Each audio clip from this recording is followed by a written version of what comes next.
네. 혹시 오늘 처음 오신 분이, 네, 한 번도 공부를 안 해보셨습니까? 작년에 뭐 한 2개 때문에 떨어지고 그러지는 않으시고요. 한, 한 번도 안 해보셨으면은, 오늘 할 내용들이 조금 어려워요. 개론에서 제일 어려운 게 한 2개 단원이 있다면은 그 중에 오늘 단원이에요. 그래서 오늘 단원이 어려운 이유는 일단 좀 개념적인 내용이 굉장히 많이 들어있어요. 근데 이 개념들이 우리에게 좀 낯설어요. 두 번째는 이 개념을 설명하는 과정에서 계산을 예를 들어야 돼요. 근데 계산을 예를 들지 않으면은 이게 이해하기가 굉장히 어렵고 오해가는 수가 많이 있습니다. 그래서 나중에 본격적인 문제풀이 할 때는 계산 따로 이론 따로 하겠지만 이 과정을 이해하는 과정에서는 이 단원 자체가 수익률이 얼마다 출발이 계산 단원에서 출발한 건데 계산 빼고 개념을 말하기는 굉장히 애매해요. 그러다 보니까 예라든지 사례를 들 때 수치를 예를 드는 경우가 굉장히 많아요. 우리가 숫자 하면 괜히 스트레스를 받잖아. 그죠? 그러다 보니까 이 과정 자체가 어렵게 느끼는 상황들이 굉장히 많이 발생합니다. 그래서 혹시 처음 오신 분은 이게 이 과목이 어려운 과목이냐? 아니야. 오늘이 제일 어려운 거야. 이렇게 생각하시면 되는 거고, 오늘 공부할 파트가 어떤 파트냐면은 투자 파트예요. 투자 파트에서 굉장히 여러 가지를 다루게 될 건데, 우리 첫 번째 주제로 공부할 게 지렛대 효과라는 겁니다. 지렛대는 정확한 표현은 아닌데 갭 투자하고 유사하다고 생각하시면 됩니다. 그래서 대출 같은 것들, 은행의 대출 같은 걸 이용해서 부동산을 구입한 연후에 부동산 수익률을 대출을 통용하다 보니까 대출이율이 작아요. 근데 부동산 투자 수익률, 예를 들어서 대출 금리는 4%야. 근데 부동산 투자 수익률은 6%야. 그러면은 그냥 내 돈으로만 부동산에 투자하면 수익률이, 분위기 안 좋아지기 시작했다 벌써. 숫자가 나와가지고 그냥 내 돈으로만 투자하면 수익률이 6%인데 대출이 낮으니까 대출을 통해서 내 수익률이 더 정폭되겠네, 효과도 많이 커지겠네, 지렛대 효과라는 겁니다. 첫 번째 공부할 게 지렛대 효과라는 거고요. 두 번째, 결국 투자에서 우리가 원하는 거는 뭐죠? 수익이겠죠. 수익인데 수익을 얻기 위해서는 반드시 부담해야 되는 게 위험이에요. 그래서 수익이 뭐다, 위험이 뭐다, 이런 것들 다양한 그런 이론들을 좀 정리를 하고 배우게 될 거고요. 그런 연후에는 어떤 내용을 다루게 될 거냐면은 수익 위험에 대해서 이야기를 굉장히 많이 한 연후에 위험을 줄이기 위해서 분산 투자를 하게 돼요. 분산 투자하게 되면 아무래도 위험이 좀 줄어들게 될 거예요. 그 이론을 배우게 될 겁니다. 그게 포트폴리오라는 게 있습니다. 그리고는 투자에서는 부동산은 투자 기간이 좀 기간이 길겠다, 그죠? 그래서 내가 투자는 지금 했어요. 그런데 수익은 10년에 걸쳐서 나타난다라는 거죠. 그러다 보니까 지금의 금액과 10년 후의 금액이 좀 차이가 있겠죠? 이걸 시간 가치를 계산하는 게 있습니다. 그래서 화폐의 시간 가치를 계산하는 개념이 들어가요. 그리고는 부동산 소득에는 2가지가 발생한다, 그죠? 보유하는 기간 동안에 처분소득, 그 다음에 보유하는 기간에 임대소득, 그 다음 처분할 때 자본이득이 발생하는데 이 소득을 계산하는 게 있어요. 그래서 이걸 영업 현금 흐름이라고 말합니다. 이런 부분을 이야기할 거고요. 마지막으로 공부할 게 뭐냐면은 투자 분석이라는 단어입니다. 이런 단어를 공부할 건데 아마 이거 다 하기는 어려울 것 같고 요까지 하면 아마 시간이 맞을 것 같아요. 여기만 하더라도 우리 수업은 빡빡합니다. 하여튼 이런 내용을 쭉 다루게 될 건데 제가 이렇게 프린트물 한 장 드린다, 그죠? 한 번도 안 가져보진 않았겠죠? 그거는 어떤 느낌이냐면은 여기 있는 지문들을 100% 이해하기는 어려울 수도 있어요. 근데 대부분 수업 시간에 언급한 지문들이고 책에 밑줄 그어드린 내용이에요.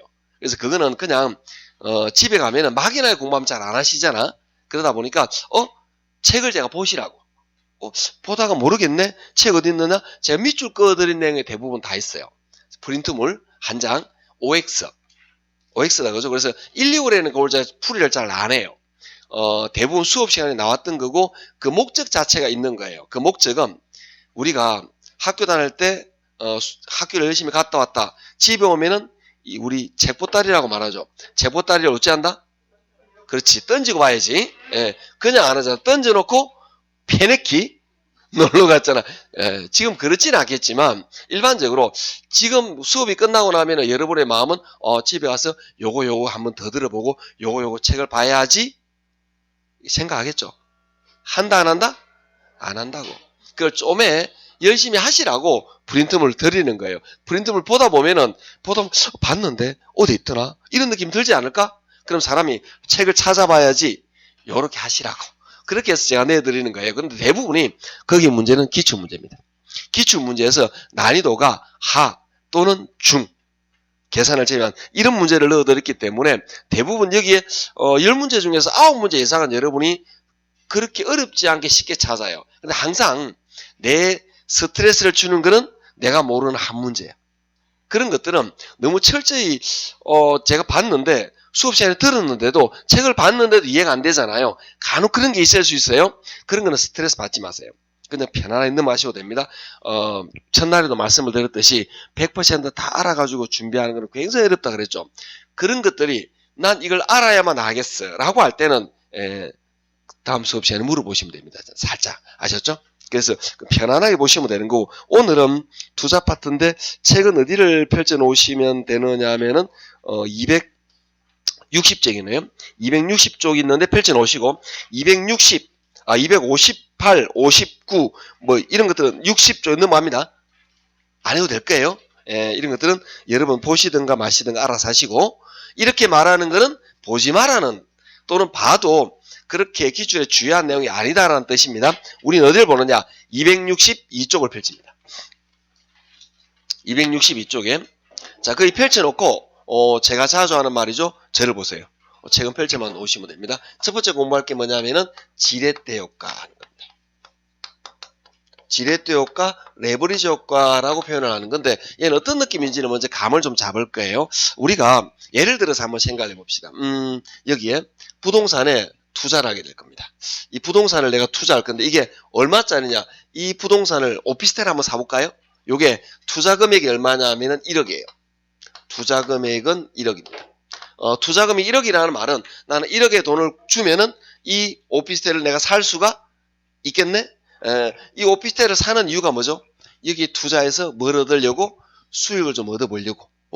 이걸 가지고 내 부수입도 챙겨보려고. 내 버는 거 좀 노후를 좀 보탬을 받으려고 기타 등등 수익을 목적으로 투자를 했어요. 그래서 여기서 임대소득이 나타납니다. 임대소득이 얼마 정도 나타나느냐 하면은 1년에 한 달에 50만 원이 나와요. 1년에 얼마다? 600만 원? 계산 잘하네. 그렇게만 하시면 됩니다. 1년 소득이 그래서 600만 원, 연 소득이 600만 원이 나오는 거예요. 그러면 우리 이런 걸 볼 때 계산이라는 걸 좀 살짝 하게 될 거예요. 뭘 계산할 거냐면 수익률 요걸 계산할 거예요. 여기에 투자했더니 여기에 발생하는 수익률이 얼마냐라는 거죠. 투자금이 얼마다? 1억. 소득은 600. 이걸 나누어 주면 수익률이 나오겠죠. 그냥 간단하게 요렇게 나누어 버리면 되는 거예요. 공식이라고 외우고 그런 거 안 한다 그랬습니다. 자, 나누면 수익률이 몇 프로죠? 6% 나온다 그죠? 계산 안 되진 않겠지. 그래서 600만 원 나누기 투자금이 1억 하면은 수익률이 6% 이렇게 나오는 거예요. 그럼 이 말은 1억을 투자하면은 여기에서 수익률이 6% 나타난다. 은행에 맡기면 한 2%밖에 수익이 안 나오는데 여기보다 좀 나으니까 여기다 내가 돈을 투자한 거다라는 이야기예요. 자, 이렇게 해서 투자를 했는데 곰곰이 생각해 보니까 1억을 전부 다 내 돈으로 투자하면 내 수익률은 6%예요. 그런데 현재 생각을 이렇게 해야 되는 거죠. 현재 은행의 금리, 은행의 대출 이자율이 현재 몇 프로냐 하면은 4%인 거예요. 그러면 은행의 대출 이자가 4%든 3%든 상관없이 나는 내 돈으로 투자한다 하면은 이건 없어요. 나 수익률 6%야. 그런데 생각을 하겠죠? 내가 수익률 6%인데 그냥 막이나 좀 6% 발생하는데 대출을 가지고 간다면 대출하고 요 부동산 투자 사용률 사이 2%도 내가 먹는 거잖아. 어떤 느낌이냐면은 은행에 나는 몇 프로 줘요? 4% 주는데 그런데 여기서 수익률이 6%. 그럼 내 돈 수익률 6% 내가 먹지만 대출을 하게 되면은 요 수익률이 6%보다 더 커질 수가 있다라는 이야기예요. 자, 그게 지렛대 효과다라는 이야기예요. 그러면 자, 전제 조건이 나타나네. 뭐냐면은 지렛대 효과를 나타나기 위해서는 반드시 뭘 사용해야 된다? 부채를 사용한다. 수업 시간에는 부채라고만 배웠는데 시험에 타인자본 이렇게 나올 수도 있어요. 같은 말이겠죠? 부채, 타인 자본을 사용해야만이 뭐가 나타난다? 그러면 부채가 없으면 지렛대효과도 없어. 이 말은 올 전액 내 돈으로 투자하면 수익률 그냥 6% 땡. 그런데 대출을 사용하면 수익률이 6%보다 커질 수도 있겠네. 이게 지렛대효과다라는 이야기입니다. 자, 그러면 여기 있는 우리 요거 여기에서 발생하는 부동산 투자에서 발생하는 수익률은 6%예요. 요거는 6%인데 현재 요 대출금리 이걸 우리 뭐라고 말하느냐 하면 타인 자본이라고 말해요. 근데 은행에 주는 이게 타인 자본 수익률 요렇게 말합니다. 한번 따라해 볼까요? 타인 자본 수익률. 타인 자본은 결국 빌리는 거잖아요. 이걸 저당이라고 말해요. 따라합니다. 저당 수익률. 붙여서 할 거예요. 타인 자본 수익률, 저당 수익률. 요게 몇 프로죠? 4%예요. 4%인데 여기 부동산에서 발생하는 수익률은 몇 프로다? 6%다라는 이야기예요. 그러면 나는 뭘 노리냐 하면은 이건 내 투자 수익률을 자기 자본 수익률이라고 말합니다. 자, 따라합니다. 자기 자본 수익률. 자기 자본을 우리 뭐라 하느냐면 지분이라고 말해요. 따라합니다. 지분 수익률. 붙일 거예요. 자기 자본 수익률, 지분 수익률. 잘 모르겠지만 이 자기 자본 수익률은 6%보다 더 커지겠죠. 당연히 왜 그러냐 하면은 그냥 내 돈으로 투자하면 수익률이 몇 프로다? 6%인데 요 작은 돈을 가지고 6%를 먹었으니까 요 차익도 내가 먹는다고. 이해하시겠죠? 이렇게 될 겁니다. 자, 그러면 여기서 우리는 1억의 돈을 투자하는데 어떻게 할 거냐면 계산하기 편하게 5천만 원은 내 돈이고요. 5천만 원은 대출이에요. 그러면 내가 빌린 돈의 비율은 50%가 될까요? 요게 대부 비율 50% 이렇게 되는 거예요. 부채 비율하고 대부 비율은 다른 거예요. 왜 다른지는 궁금합니까? 다음 시간에. 재미없었구나. 다음 시간에 다룰 건데 여하튼 이 빌린 돈의 비율은 절반이다. 이런 느낌만 잡으시면 됩니다. 자, 그러면 자기 자본 수익률이 6%보다 커진다라고 말했다. 그죠? 이 대목에서 궁금해지겠죠. 얼마나 커진단 말이야? 궁금하지 않구나. 그래도 계산할 거야. 얼마나 커지는지 궁금할 거야. 이걸 얼마나 커지는지, 즉 이 상황에서 대출을 50% 하면은 6%인 수익률보다 내 수익률이 얼마나 더 커질까요? 계산하세요 하면 이게 계산 문제가 되는 거고요. 이론 문제는 뭐냐? 대출을 사용하면 내 수익률이 커지는 것이 지렛대 효과다라고 말하는 거예요. 그런데 이 지렛대 효과는 이걸 사용해서 내 수익률이 좋아졌으니까 정의 지렛대라고 말한다라는 거죠. 즉 대출을 지렛대를 사용해서 좋은 효과가 나타났다 이 뜻입니다.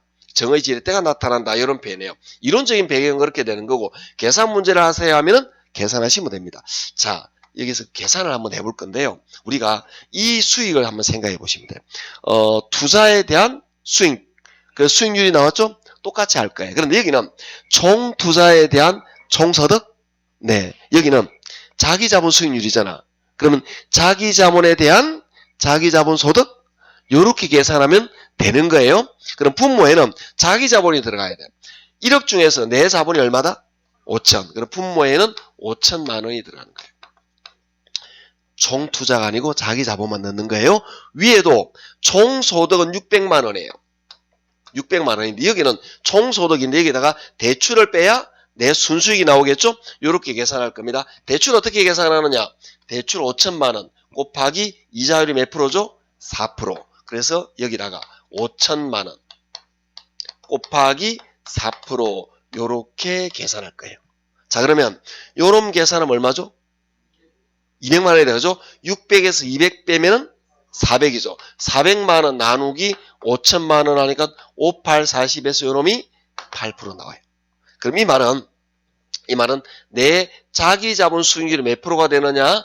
8%가 된다. 올 전액 내 돈으로 투자하면 수익률이 6%인데 대출을 끼었기 때문에 내 수익률이 2%만큼 증가되었다 이 말이죠. 2%만큼 더 증가되었다. 그래서 지렛대 효과가 더 커졌다라는 이야기입니다. 이게 긍정의 지렛대 효과다라는 이야기예요. 이걸 예상하면서 누구나 이렇게 갭 투자, 즉 지렛대과 대출을 사용했어요. 그런데 생각을 하겠죠. 부동산은 오랜 기간 동안 투자를 하게 돼요. 뭐 10년, 20년 이렇게 보유를 많이 한단 말이에요. 나는 그런 거 아니야. 금방 사업할 거야. 그러면 양도소득세가 어마무시하게 많이 나와요. 번거대부분 소득이 대부분 양도소득세로 나간단 말이에요. 그래서 일반적으로 부동산은 최소 3년, 5년 이상을 기본적으로 가지고 있어요. 그래서 3년 가지고 있으면 단기라고 봐야 돼요. 부동산에서. 일반적으로 5년, 10년 정도를 보유한다라고 봐요. 10년 동안 가지고 있었는데 금리가 내가 투자할 때 금리는 4%였어요. 그런데 한 5년 정도 지나니까 예금 금리가 10% 대출 금리가 10% 올라가 버렸네. 내가 은행에 지급하는 이자율이 변했다라는 이야기입니다. 여기 있는 이 부동산에서 발생하는 투자 수익률 임대료 600만 원 6%는 변함없다라고 가정을 할 거예요. 요까지 변하면 좀 계산이 복잡하니까 그래요. 요게 항상 변하지 않느냐? 물론 그건 아니에요. 그런데 우리가 주제가 그게 아니니까 얘는 고정을 하고 둘 겁니다. 그러다 보니까 어떤 현상이 나타나느냐 하면은 여기서 부동산에서 발생하는 투자 수익률은 6%인데 여기 있는 은행의 대출 금리는 10%로 올라가 버렸어. 그럼 반대로 됐다, 그죠? 그럼 난 어떤 느낌이냐면은 이 부동산 투자 수익에서 받아가지고 은행 이자 갚기가 바쁘겠죠? 이해하시겠죠? 우리 지금도 그런 사람 많잖아. 주위에 있을걸? 그러니까 대출 금리는 올라가는데 부동산 수익률은 점점 줄어가는 거야. 임대소득은. 옛날에는 600만 원 받았던 게 400만 원, 500만 원, 300만 원 받고 있는데 대출에서는 점점 늘어나. 그렇게 되다 보면 요렇게 되겠죠? 이렇게 되다 보면은 내 수익률은 점점 까먹게 되겠다, 그죠? 이렇게 될 때 내 수익률, 자기 자본 수익률은 6%보다 많아질까요? 작아질까요? 작아진다라는 거예요. 이는 지렛대를 사용해서 안 좋아졌다. 그래서 이걸 뭐냐면은 부의 지렛대라고 말한다라는 이야기죠. 지렛대를 사용해서 안 좋아졌다라는 뜻이 되는 거예요. 이걸 부의 지렛대 이렇게 말하는데 아주 간단합니다. 그러면 쌤 질문하겠지. 요게 요렇게 되고 요렇게만 됩니까? 네. 반드시 그래요. 그러니까 얘는 요렇게 됐는데 얘는 요렇게 될 수가 죽다 깨나도 없어. 믿어 좋아요. 그래서 요렇게 될 수는 없어요. 반드시 얘가 이렇게 되면 따라 이렇게 되고 얘가 이렇게 되면 얘도 따라 이렇게 될 거예요. 그러다 보니까 내 수익률은 6%보다 줄을 거야. 그런데 얼마만큼 줄어들지 궁금하지 않나요? 안 궁금하구나. 그래도 계산한다 그랬어요. 자, 계산 한번 해봅시다. 똑같은 방법이에요. 분모에는 5천만 원 이렇게 나오겠죠? 얘랑 똑같은 느낌? 그 다음에 임대소득은 600만 원이죠? 마이너스 똑같습니다. 5천만 원 곱하기 대출금리가 몇 프로죠? 10% 0.1하면 됩니다. 요놈 계산은 500만 원인가요? 600에서 500 빼면 얼마? 100만 원 남다, 그죠? 요거 100만 원 그런 줄 알고 깜짝 놀랐어요. 100만 원 남았어요. 100만 원에서 5천만 원 나누면은 2% 나오나요? 그죠? 2%. 그래서 요놈이 2% 이렇게 되는 거예요. 이렇게 되니까 내 수익률은 은행 예금 금리만큼 안 되는 아주 작은 금액이 돼버린다라는 이야기입니다. 이렇게 되면 여기 안 좋은 효과 부의 지렛대라는 이야기예요. 이게 다 배운 거예요. 여기서 우리 살짝 이제 생각을 하게 될 겁니다. 어떤 걸 생각을 하게 될 거냐면은 자, 내가 지금은 현재 대출을 지금 얼마 했죠? 절반 했다, 그죠? 대출을 5천이 아니라 6천, 7천 대출을 점점 올려.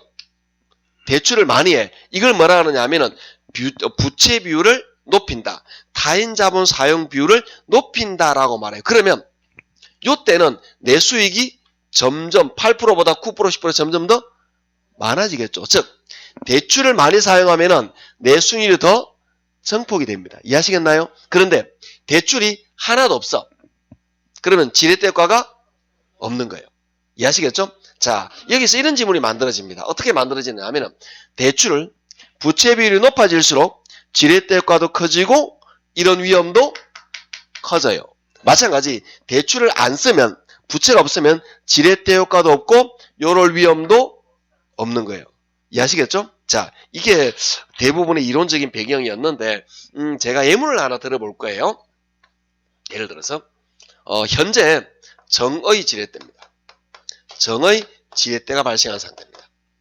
정의 지렛대가 나타난 상태에서 부채 비율을 낮추면 정의 지렛대 지문이 잘못됐네요. 부의 지렛대를 합시다. 정이 아니고 부라고 돼야 되네요. 부의 지렛대에서 부채 비율을 낮추면 정의 지렛대로 전환된다. 이 지문이 맞을까요? 틀릴까요? 다시. 부의 지렛대, 현재 부의 지렛대야. 근데 부채 비율을 낮추었어요. 그러면 정의 지렛대로 변한다. 맞을까요? 틀릴까요? 미치겠다. 그죠? 예, 틀렸어요. 예, 이 지문은 틀린 지문입니다. 그런데 이 지문이 반드시 여기서 말했대로 틀린 지문이 맞는데 꼭 맞는 느낌이 들어. 그건 뭐냐면은 이 느낌이 비슷해서 그래요. 그래서 이런 지문을 주면은 여러분이 잘 쏘가 넘어가세요. 주의하셔야 됩니다. 자, 왜 틀렸냐면은 부의 지렛대에서 정의 지렛대로 전환되는 건 요거죠. 정의 지렛대와 부의 지렛대로 전환하는 이유는 금리예요. 이자율이 변하는 거지. 즉 내가 투자했을 때 즉 금리가 낮으면 언제나 정이라. 금리가 높아지면 부로 바뀌는 거지. 부채 비율이 아니고 뭐가 변한다? 금리가 변하는 거죠. 그러면 부의 지렛대에서 부채 비율을 낮춘다. 부의 지렛대에서 부채 비율을 낮추면 지렛대가 더 작아지는 거예요. 부채 비율을 높이면 금방 말했죠. 부채 비율을 높이면 지렛대가는 더 커지고 부채 비율을 낮추면 지렛대가는 작아지는 거지. 부채 비율을 낮춘다고 해서 정부가 뒤바뀌는 건 아니다. 어렵다. 그죠? 이 지문이 좀 어려워요. 그래서 이 지문만 이해하시면은 여기서 여러분이 어려울 만한 지문은 거의 없어요. 이걸 좀 이따 정리를 해드릴 거예요. 자, 우리는 가볍게 표시한 예후에 여기에 내용을 보도록 하겠습니다. 262쪽입니다. 가볍게 좀 보고요. 동그라미 3번에 지렛대 효과 이거 네모입니다. 지렛대 효과 네모. 자, 기억만 밑줄. 부채를 사용하여 투자를 하게 되면 자기 자본에 대한 수익률, 즉 지분 수익률을 증가할 수 있다. 이게 지렛대 효과란 뜻입니다. 그래서 지렛대 효과라는 것은 타인 자본을 사용해서 내 지분 수익률의 증가를 요구하는 이런 것들을 지렛대 효과라고 말합니다. 그래서 위에 중간에 보시면 설명이 쭉 나와 읽어보시도록 하시고 맨 밑에 봅니다. 맨 밑에 정의 지렛대 효과 네모에 봅니다. 보셨나요? 자, 여기에 요 표현을 하고 있는 거예요. 정의 지렛대 효과. 요걸 말하고 있습니다. 타인 자본 수익률, 그 다음에 종합 수익률, 지분 수익률. 봤죠?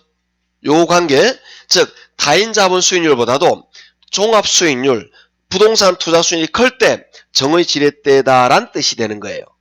그 다음 밑에 중립은 같은 말이니까 넘어가고 같은 거니까 넘어가고 부의 지렛대 가보시면은 요 관계를 말하는 거예요. 부의 지렛대. 부의 지렛대에서는 대출금리가 총자본 수익률, 부동산 투자 수익률보다 높을 때 부의 지렛대가 발생한다라는 이야기예요. 이해하시겠죠? 그럼 정부는 쉽게 말하면 얘 둘의 관계에 의해서 정의 지렛대와 부의 지렛대가 달라진다라는 이야기예요. 이걸 위에 비업, 바로 위업, 위에 있는 비업에서 이걸 글로 설명하고 있어요. 글로서 제가 읽어볼게요. A의 경우 전액 자기 자본으로 투자하고 타인 자본이 없으므로 지렛대가도 없다. 그러나 B의 경우처럼 총 자본 수익률보다 차입 이자율이 낮으면 지분 수익이 높아지면 이런 것을 정의 지렛대가라고 한다. 그러니까 요걸 글로서 풀어놓은 거야. 이해하시겠죠? 같은 말이다라는 이야기예요. 그래서 여러분 읽어보시면 됩니다. 이제 요런 느낌인데, 자, 금방 정리했던 여러분이 어려울 만한 지문을 왼쪽 여백에 좀 적어주세요. 이게 좀 지문 나오면은 정확하게 표현해야 되는데 이걸 책에서 좀 두리뭉실하게 표현하고 있어. 그래서 제가 정확하게 적을 겁니다. 한 두세 줄 적을 건데 금방 적었던 그런 겁니다. 부의 지렛대 효과가 발생하는 경우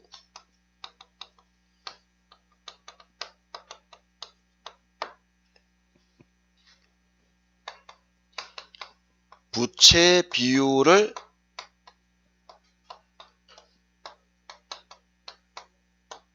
낮추어도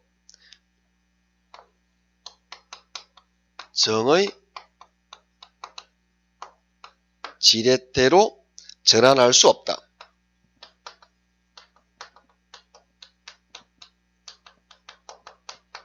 부의 지렛대가 발생하는 경우에 부채 비율을 낮추더라도 정의 지렛대로 전환되는 것은 아니다라는 이야기입니다. 이해하시겠죠? 아까 말했던 그겁니다. 이거는 부의 지렛대가 발생하는 경우에서 부채비율을 낮춘다고 해서 정의 지렛대로 바뀌는 게 아니고 부정이 바뀌는 거는 정부가 바뀌는 거는 대출금리라고 말했다 그죠? 부채비율을 낮춘다고 해서 변하는 건 아니다라는 이야기입니다. 그럼 언제냐? 자 밑에 하나 더 똑같은 겁니다. 부의 지렛대가 발생하는 경우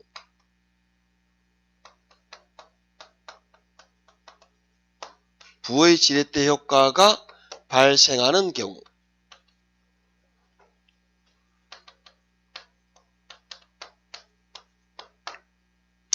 저당 이자율이 낮아지면 저당 이자율, 대출 이자율이죠. 대출 이자율이 낮아지면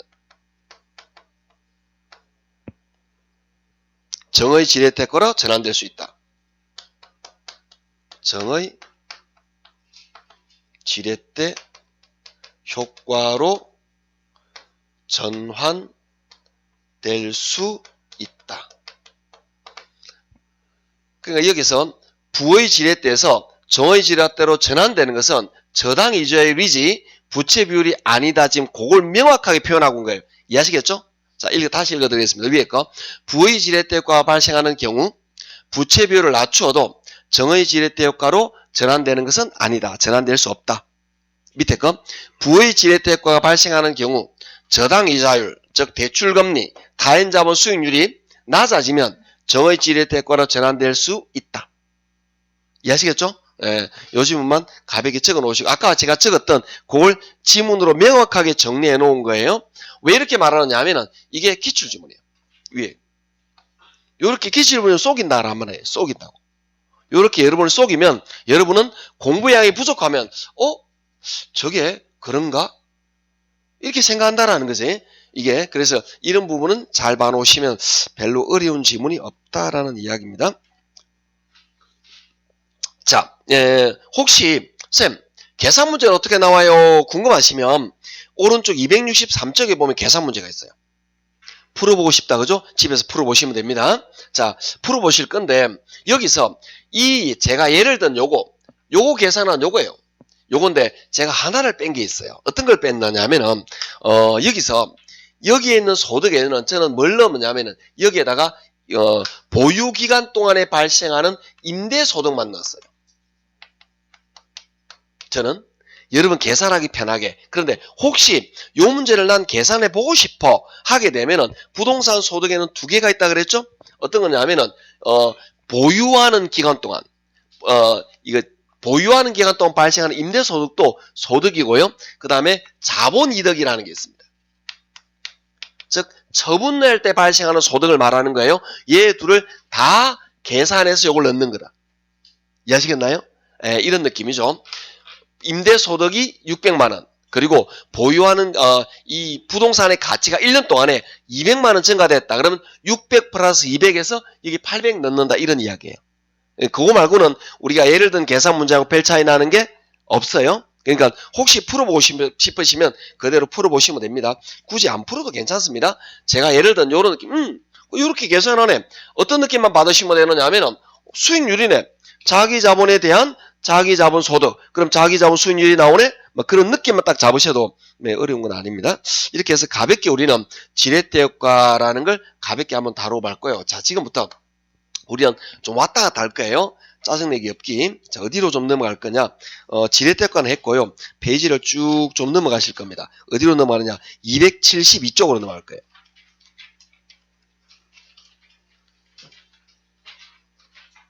272쪽으로. 자, 여기서는 우리는 뭘 다룰 거냐면 본격적으로 여기에 수익과 위험에 대한 내용에 대해서 좀 이야기를 다룰 거예요.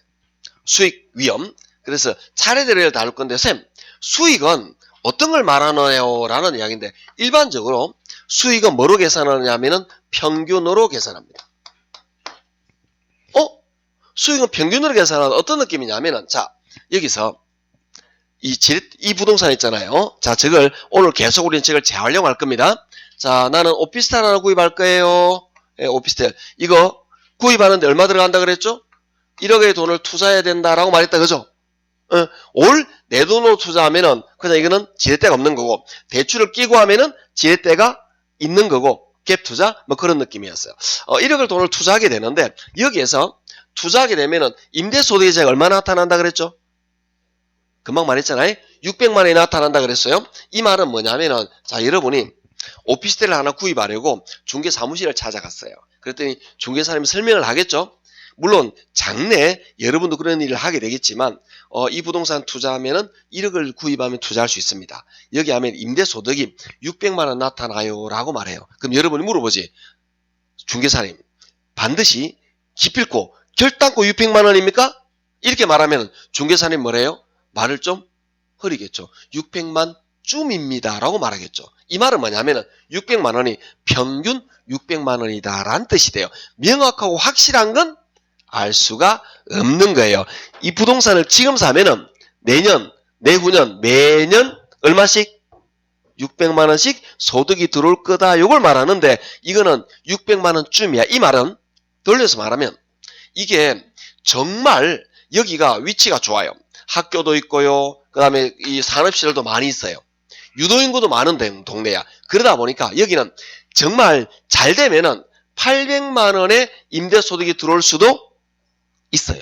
그렇지만 시장 상황이 좀 안 좋아져요. 그렇더라도 최소한 400만 원 정도의 임대소득은 들어올 수가 있는 거예요. 그러니까 요거 잘 될 때와 안 될 때의 뭐 평균으로 해서 600만 원쯤 들어옵니다 라고 말한 거예요. 이건 어떤 느낌이냐면은 일반적으로 우리도 그렇게 하고 있습니다. 여러분 신랑이 막 동창회 여자분들이 가고 그러잖아. 그러면은 대부분 동창회 가면은 친구들한테 주로 뭘 물어봐요? 신랑 잘생겼나 이런 거 물어보나요? 갓 결혼할 때 모르겠지만 지금 그 다음에는 주로 물어보는 거 1순위가 뭐죠? 너네 신랑 월급이 얼마니? 확고만 물어볼 걸 물어봐. 더 기분 나쁜 거는 너네 공부 잘하니? 야 이런 느낌인데 여하튼 너네 신랑 월급 얼마니? 연봉 얼마니? 이런 거 할 때 여러분 이렇게 재작년에는 2,950만 원 벌었고 작년에는 뭐 예를 들어서 많이 벌어서 뭐 예를 들어 9,800만 원 이렇게 말 안 하잖아. 재작년에 얼마쯤 올해 얼마쯤 평균 얼마쯤 이런 느낌 이해하시겠죠? 그게 요 느낌이다라고 생각하시면 되는 거예요. 평균 얼마쯤 요런 느낌. 즉 잘 될 때도 있고 안 될 때도 있을 거지만 요 정도 요런 느낌. 요런 느낌으로 접근하시면 됩니다. 그래서 요 600만 원은 평균 소득이다. 평균 임대료다라는 거예요. 요 놈을 계산하면 6%. 잘 될 때는 8%. 안 될 때는 4%. 그런데 우리가 확률은 이걸 원래 계산은 확률적으로 해야 되는 거예요. 그러니까 이 경우가 몇 프로, 이 경우 몇 프로. 그런데 제가 편의상 이 확률이 50%, 요 확률이 50% 하면은 평균 6%가 나왔던 거예요. 이해하시겠죠? 그래서 중개사님도 잘 될 때, 안 될 때 평균 6%쯤 요렇게 해서 말씀을 한 것이다 라는 거예요. 그래서 수익은 뭘로 계산하느냐? 평균으로 계산한다는 것은 요걸 말하는 거예요. 잘 될 때와 안 될 때 평균치를 이야기한다. 이 뜻. 요건 우리 신랑 월급 안 할 때하고 마찬가지 개념이다 라는 거예요. 아, 수익은 평균으로 계산하는구나 라는 것 이야기했어요. 자, 근데 위험은 뭘 말하느냐? 여기서 위험은 리스크예요. 즉 수익을 부담하기 위해서 나타나는 반드시 필요한 비용 같은 개념인데 이 위험은 우리 뭘로 계산하느냐 하면은 이거는 불확실성을 말해요. 수익을 벗어날 가능성. 여기서 가만히 보면은 여기서 이 위험은 어떤 우리가 위험 그러면은 굉장히 좀 부담스럽게 생각하는데 이 표현이 좀 애매해요. 해석하는 표현이 좀 애매한데 수익을 얻기 위해서 나타나는 수익을 벗어날 가능성, 통계치적인 위험을 말하는 거예요. 통계치적으로 벗어날 가능성, 이해를 위험이라고 말하는데 그래서 위험을 우리 뭘로 측정하느냐 하면은 분산이나 표준 편차로 측정합니다.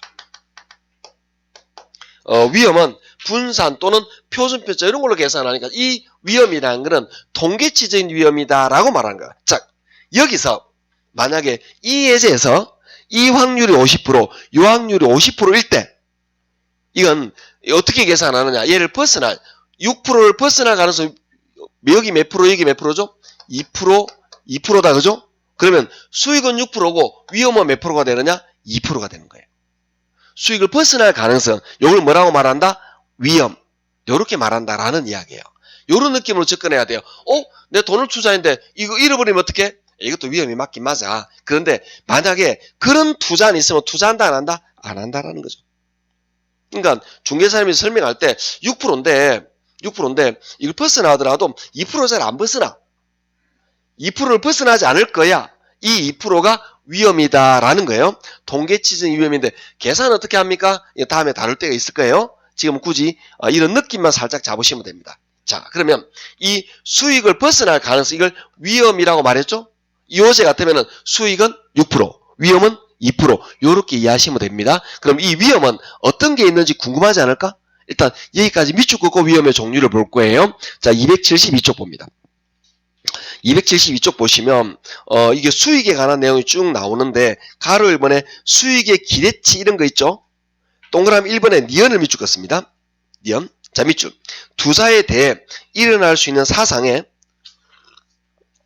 각각 일어날 가능성을, 일어날 숫자를 말하는 거죠. 여기에 각각 확률을 부과한 후에 이것을 가중평균하여 현금원의 기대치를 계산하고 각 사상의 이 기대치에 벗어날 정도를 계산하여 위험을 계산한다. 지문이 애매하게 만들어놨는데 수익은 뭘 말하느냐? 평균치로 계산한다. 이런 느낌이에요. 그래서 이 예를 들어서 밑에 있는 기대소득을 계산하라라고 이야기하면은 요놈은 어떻게 하느냐? 예를 들면은 9천만 원 곱하기 확률이 10%죠? 0.1. 밑에 거. 그 다음에 1억 곱하기 80%죠? 0.1. 그 다음에 1억 1천만 원 곱하기 0.1. 이걸 가중평균하면은 평균 수익이 나온다라는 이야기예요. 그렇게 해서 아까 6% 계산했던 거야. 우리가. 즉, 이 부동산에 투자하면은 안 될 때는 얼마? 400만 원. 잘 될 때는 얼마? 800만 원. 이게 50%, 이게 50%야. 계산하면 임대소득이 평균 얼마 나온다? 600만 원. 6%. 요게 수익 평균이다라는 뜻이에요. 요걸 이런 식으로 계산한다라는 게 밑에 설명으로 나와 있는 겁니다. 자, 수익은 그렇게 계산하는 거고요. 자, 오른쪽에 봅니다. 2번입니다. 위험의 측정 동그라미 1번 밑줄 그을 겁니다. 부동산 투자에 대한 위험은 실현소득이 기대소득으로부터 달라지는 정도이며 투자에 대한 위험은 통계적으로 분산이나 표준편차로 측정된다. 여기까지 밑줄. 이 수익을 벗어날 통계치적인 수치, 이걸 우리는 위험, 이렇게 말한다라는 겁니다. 책의 지문이 굉장히 좀 번잡해요. 자, 간단하게 말할게요. 간단하게 뭐냐? 수익은 뭘로 계산한다? 평균. 수익은 평균이고, 그 다음에 위험은 평균으로 벗어날부터 가능성, 평균소득을 벗어날 가능성, 이걸 위험. 이렇게 말한다라는 이야기입니다. 그러면 이 위험은 이제부터 본격적으로 위험을 다루게 될 겁니다. 위험은 어떤 게 있느냐라는 거죠. 위험의 종류입니다. 자, 책을 좀 왔다 갔다 할 겁니다. 짜증내기 없다 그랬어요. 자, 쭉 앞으로 돌아가셔서 우리는 어디에 보느냐? 260쪽으로 돌아갑니다. 261쪽으로. 그 이 필지를 오시고 또 저를 보시면 됩니다. 위험은 어떤 게 있느냐라는 걸 배울 거예요. 위험의 종류는 우리 책에서 5가지를 말하고 있습니다. 걔를 암기하는 방법이 사금, 법, 인, 유 이렇게입니다. 한번 따라해 볼까요? 사금, 법, 인, 유. 자, 사라는 것은 뭐냐면은 사업상 위험이에요. 검이라는 것은 뭐냐면은 금융적 위험입니다. 법이라는 것은 법률적인 위험이에요. 인하면은 인플레 위험입니다. 유라는 것은 유동성 위험입니다. 지금까지 시험에서 위험의 종류는 뭡니까? 이렇게 시험에 나온 적은 없어요. 어떤 사례를 주면서 이게 어떤 위험입니까? 라고 물어봅니다. 그래서 말뜻만 아시면 되는 거지 사금법인율을 굳이 외우실 필요는 없어요. 그런데 좀 연상하기 좋아요? 위험은 사금법인율 하면은 연상하기 좋으니까 그렇게 생각하시면 됩니다. 자, 사업상 위험이라는 건 뭐냐면은 사업 자체에서 발생하는, 사업이라는 거는 이 부동산, 이 오피스텔 요걸 말하겠죠? 요 자체에서 발생하는 게 사업상 위험입니다. 이 사업상 위험은 다시 3가지로 나눕니다.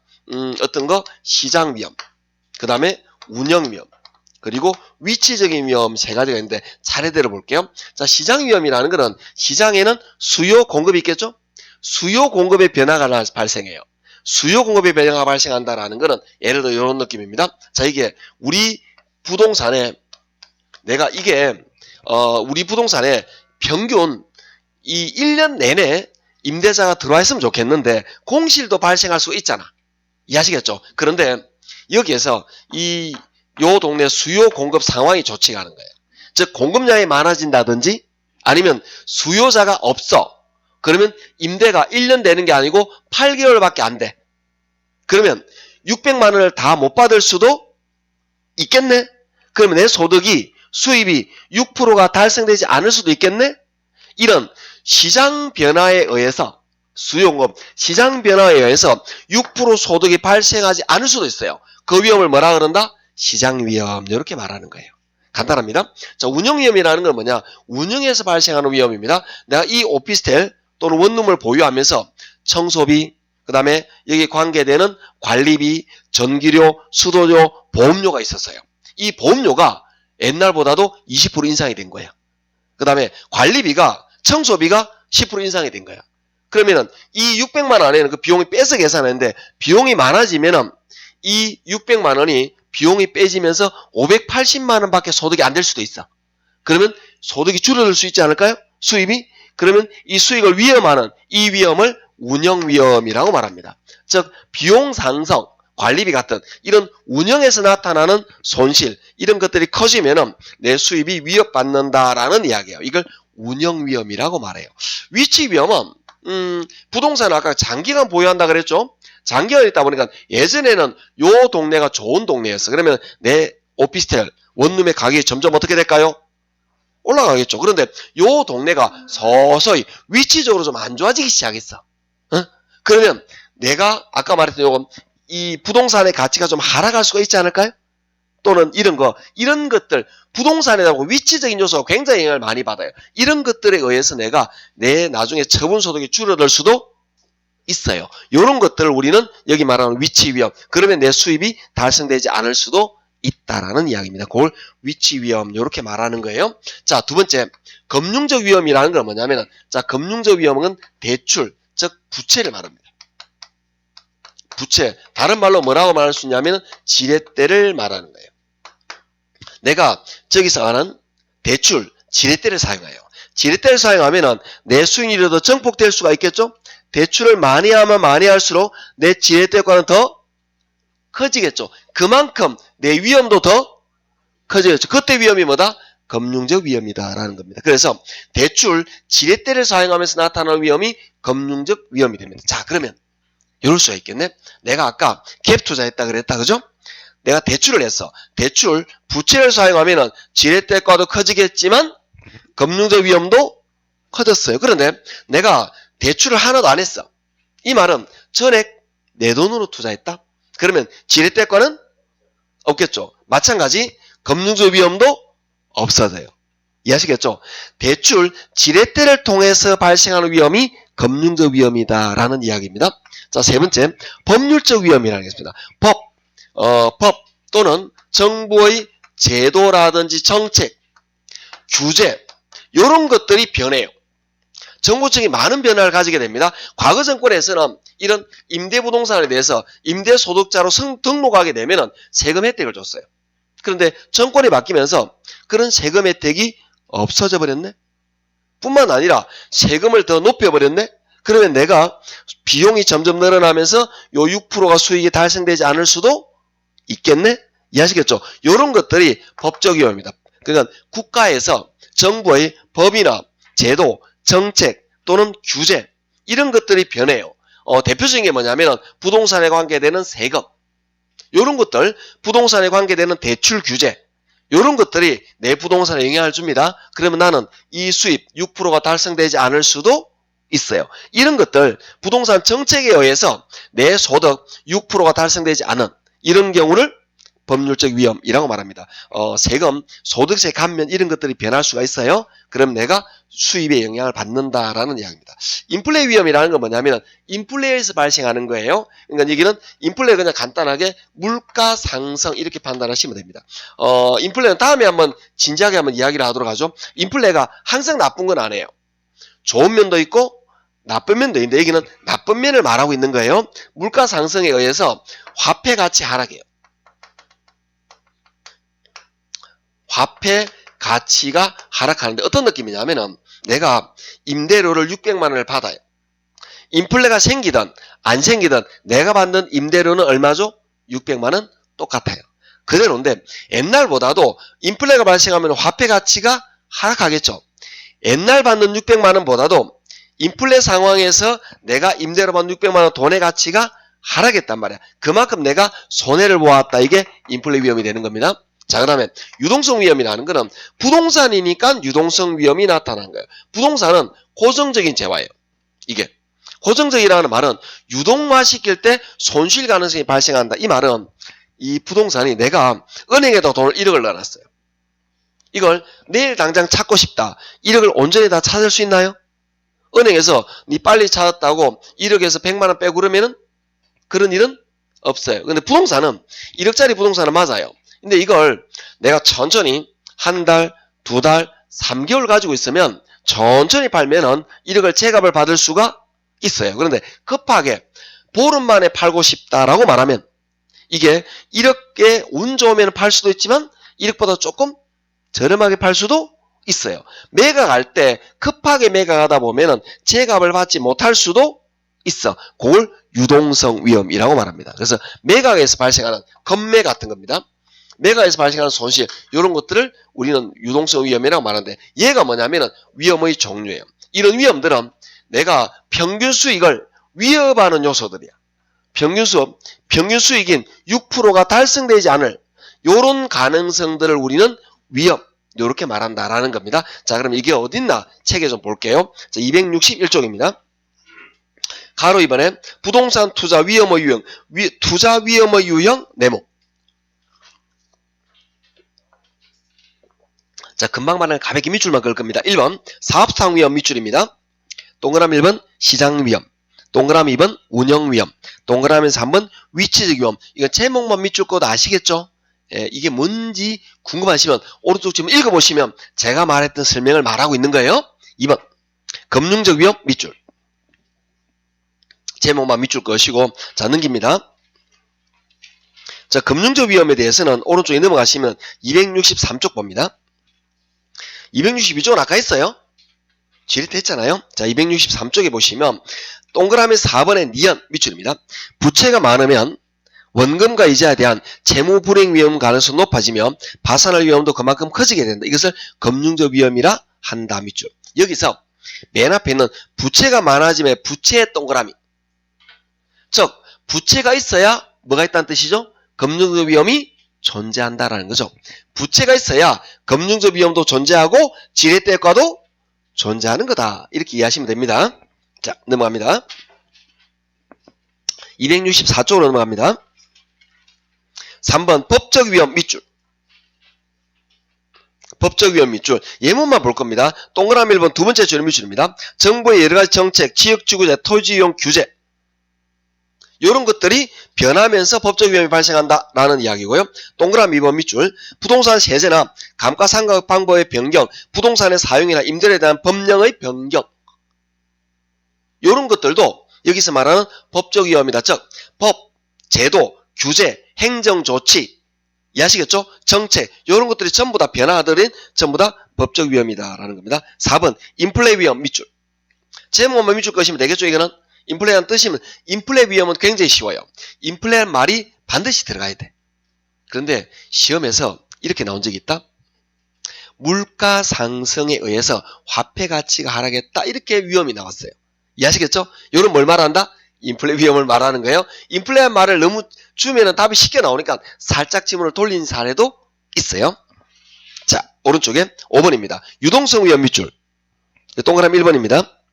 유동성 위험이란 투자 부동산을 현금으로 전환하는 과정에서 발생하는 시장 가치의 손실 가능성을 의미한다. 밑줄. 이해하시겠죠?